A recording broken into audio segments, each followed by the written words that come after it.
Time to talk about the best team in LA. And no, I'm not talking about those Lakers. Okay, No, because sir.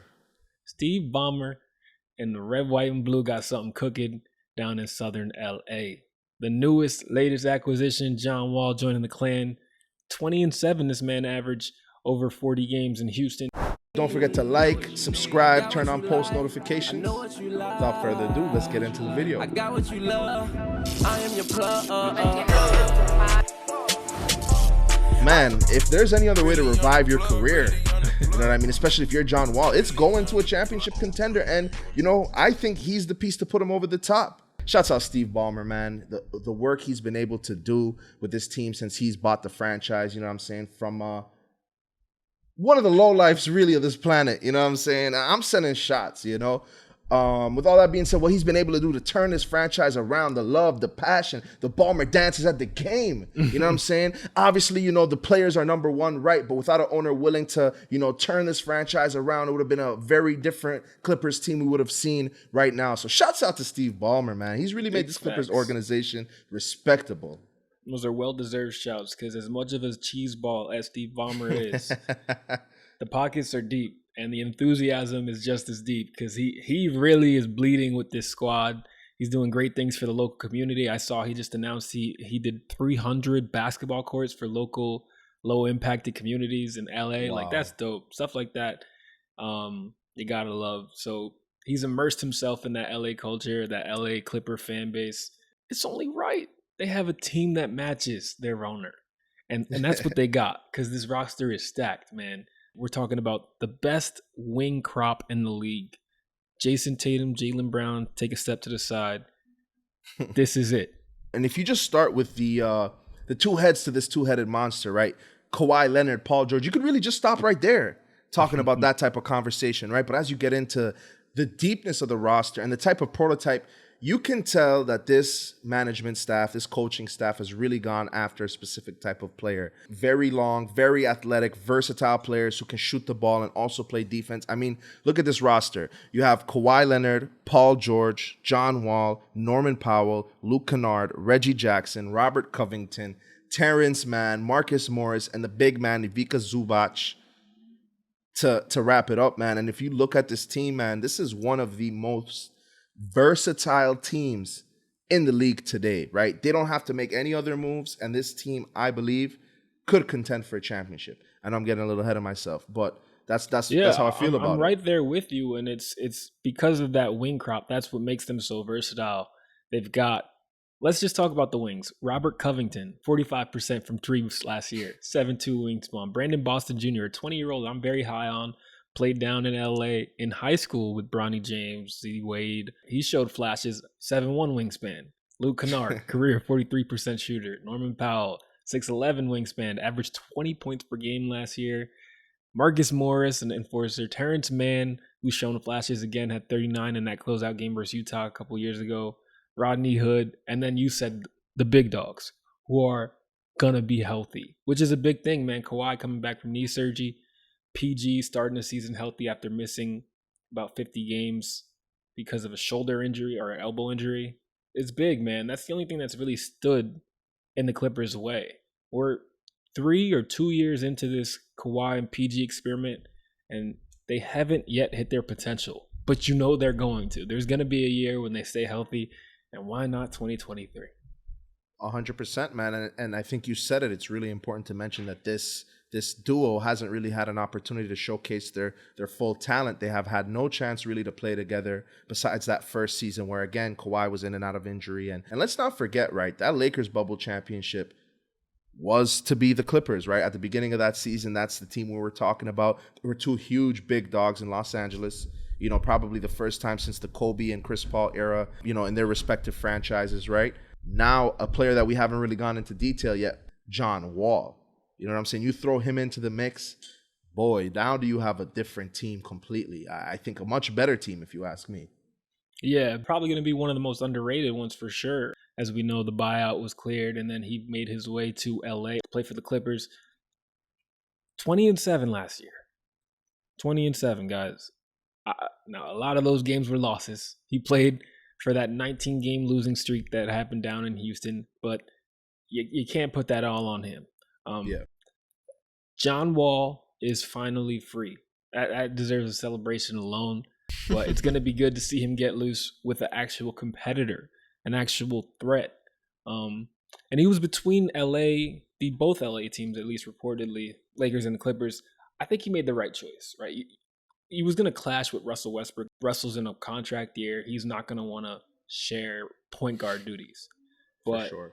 Reggie Jackson has come off the bench, even though he was a 16 point per game guy last year. It really was his team since the big dogs were hurt. He can comfortably slot back into a bench role and still be productive for you guys. No doubt. He can even come in as a sixth man type of role and be able to do those kind of things. And you mentioned it. I think John Wall has made the right decision. They're trying to step away from a player types such as Russell Westbrook, and I think you get John Wall. That's kind of more of the same in an already clogged backcourt that's supposed to be sharing ball handling duties with LeBron James, who's probably going to do a majority of that. I think he made the best decision he could have made. And you mentioned it. I'm happy for John Wall. You said it. He's finally free. This is the first time in his career he's actually been on a contender. I believe he's healthy. He's not going to be shouldering the load by himself. He should be healthy shit, man. Yeah, it's been a minute. It's been a minute. With everything that's happened in his career, he's willing to step down to a third option behind Kawhi Leonard and Paul George. And to have John Wall as your third option, even at this stage in his career, I think there are much worse positions to be in. So shouts out to the Clippers, man. Shouts out to them. And an underrated part of John Wall's game is his passing ability. He is one of the top 10 playmakers in the NBA when it comes to dishing the rock. And that's something that people have lost sight of. But for those that maybe sleep on John Wall, I think a lot of people are going to be surprised next year by how much he has in the tank. I like the Derrick Rose comparison because they had crazy peaks, dealt with injuries. And now Derrick Rose has shown he had the ability to become a better shooter, figure out how to finish without jumping over everyone. John Wall has the opportunity to do that now. The other thing, before the reports of John Wall joining the Clippers came out, title odds were plus 750 for the Clippers next year. After those reports came out, those odds shifted big time to plus 650, with some sportsbooks having them as the same odds as the Celtics to get to the finals. So that shows you there's a lot of faith in what John Wall has and can bring to this team. And don't forget, that's with the Warriors, right, being on their way to the finals, the defending champions. So I think that speaks a lot to how this roster looks on paper, to the experience and the level of the guys that they've acquired and how they're put together.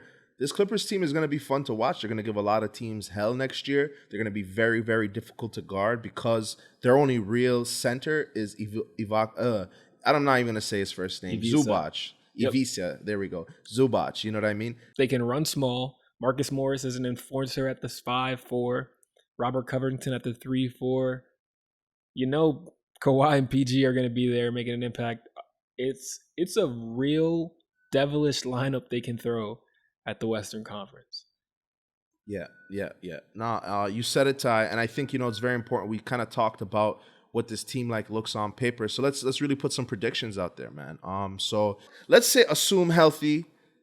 Playoff P comes back. 70 at games out of both of Kawhi and PG, let's assume. Yes. So let's start with what you think the worst case scenario is for them, how they finish, and then we'll go into best case scenario.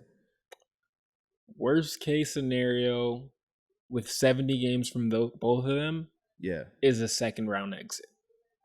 They are a top 4 seed with a healthy PG and Kawhi.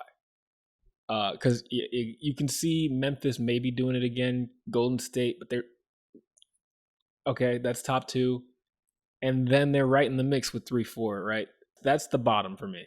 I don't see it getting any worse than a top 4 seed and a second round exit with a healthy Kawhi and Paul George. What about you? Okay.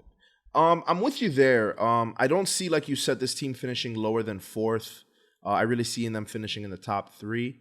And really just 2 behind the Golden State Warriors, if even that. So that really all depends. You know what I mean? With all that being said, I think worst case scenario, I can't see them losing in the first round, especially with home court advantage. So I think the worst case scenario for them, the second round exit to a very competitive, fiery team. It could be the Mavericks, could be potentially the Warriors. You never know, depending on seeding, that kind of thing. If they're the 1-2, obviously not, right? But With all that being said, though, I think that's worst case scenario. Now, obviously, I think best case scenario is probably straightforward for the both of us. But give me a little bit of thoughts. Yeah, the best case scenario for Clipper Nation is Kawhi gets his third championship. Paul George gets his first. Steve Ballmer's going crazy with the Larry O'Brien in Staples. That is the ceiling. They can definitely do it. Like we said, the versatility is a big reason why. The peak of Kawhi powers, the peak of Paul George powers are two top 10 players. And then you got other guys that can develop. Brandon Boston's going to have a couple 30-point games in the regular season. Norman Powell's going to have a good season. Terrence Mann, you never know if he can take another step. He's gotten better every year. So 100%. there's a lot of potential. There's a couple different ways you could see them getting where they want to get, and that's in the finals at the end of the year.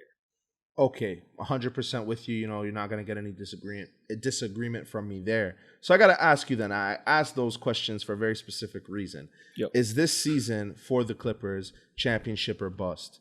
If they lose, is it considered a failure for them? Or you think that all depends on how the season plays out?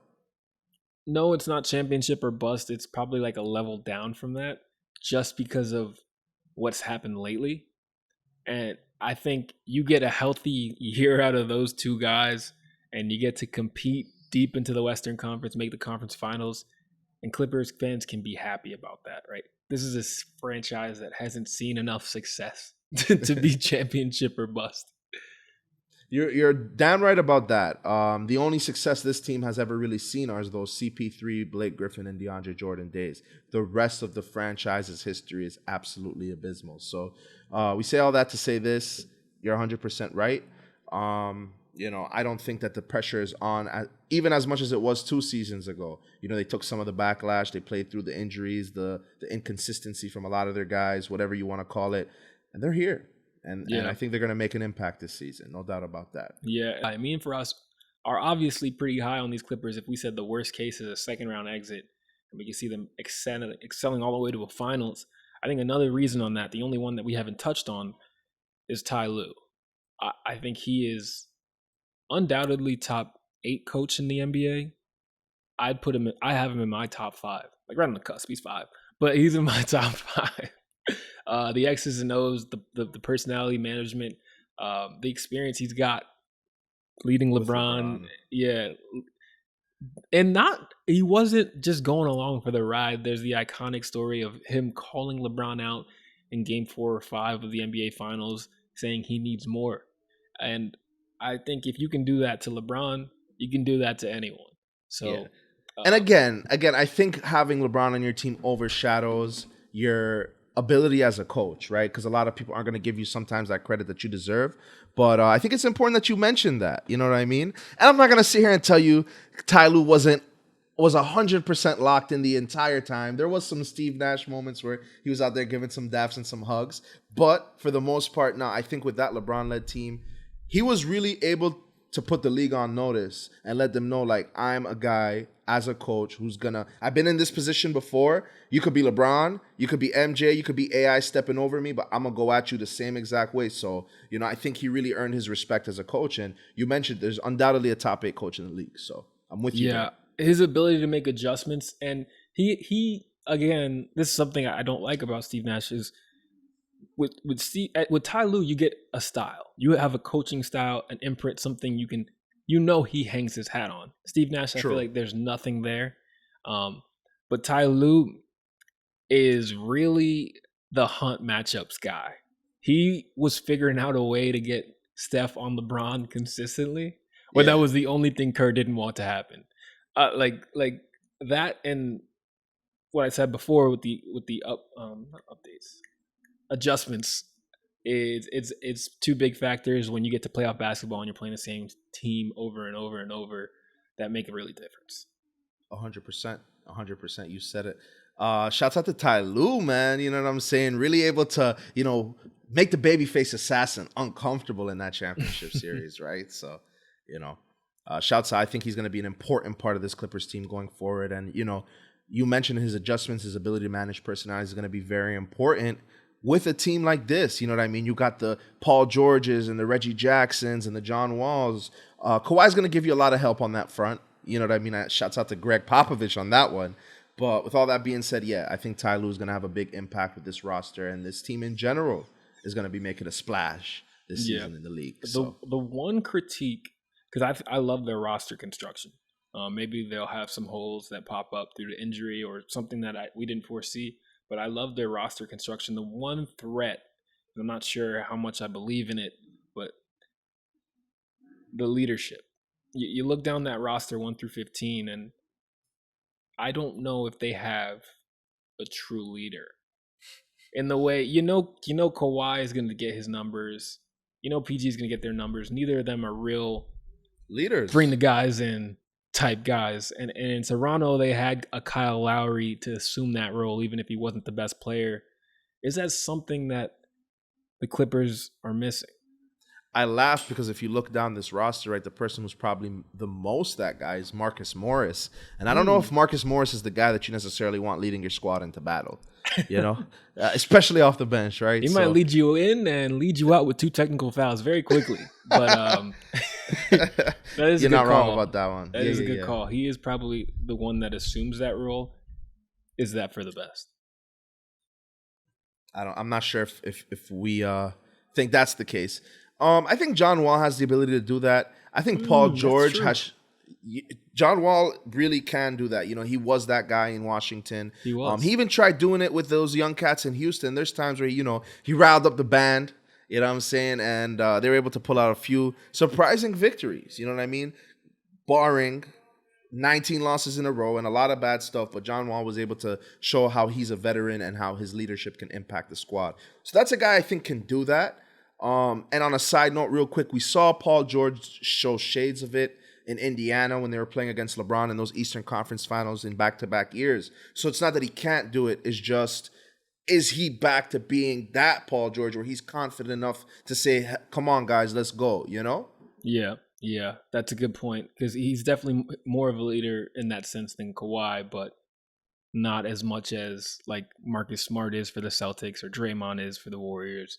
100%. My final thought on this before I get final thoughts from you is just going back to that fit with John Wall and why I'm so confident it's going to be a good thing is this is a Clippers team that was 3rd in the league in 3-point percentage, right? They can shoot. We just talked about all the guys, all those 6'11", 7-foot wingspan forwards they got that shot 40% from 3. And if there's a weakness in John Wall's game, that is it. So surrounding him with shooters, potentially in a small lineup with the Marcus Morris 5 is ideal. And it's just going to help that spacing so you don't have a Russell Westbrook spin cycle turnover machine entering the paint, repeatedly. Yeah, man, you said it, chef's kisses. And although I do feel bad for every team in the league next year because we know the Chicago Bulls are about to win their first championship since 1998. Oh, we do? Yeah. Come on, you know the vibes, bro. But with that being said, the Clippers will be a close second. Nah, man, as a Bulls fan, I gotta throw my hat into the ring. So that's my final thoughts. I'm not hating it, but I don't have the same confidence in my bunch. Leave that to another day as well. As always, is that final thoughts? I'm just making sure. My final thoughts are Bulls win a championship next year. Every year that they're in the league, I expect them to win a ring. Let's get it, baby. All right. As always, Firas, let them know where to put that flavor. That'll do it for another episode, a YouTube video of the Hoop Plug podcast. And as always, put some flavor in your ear. Peace.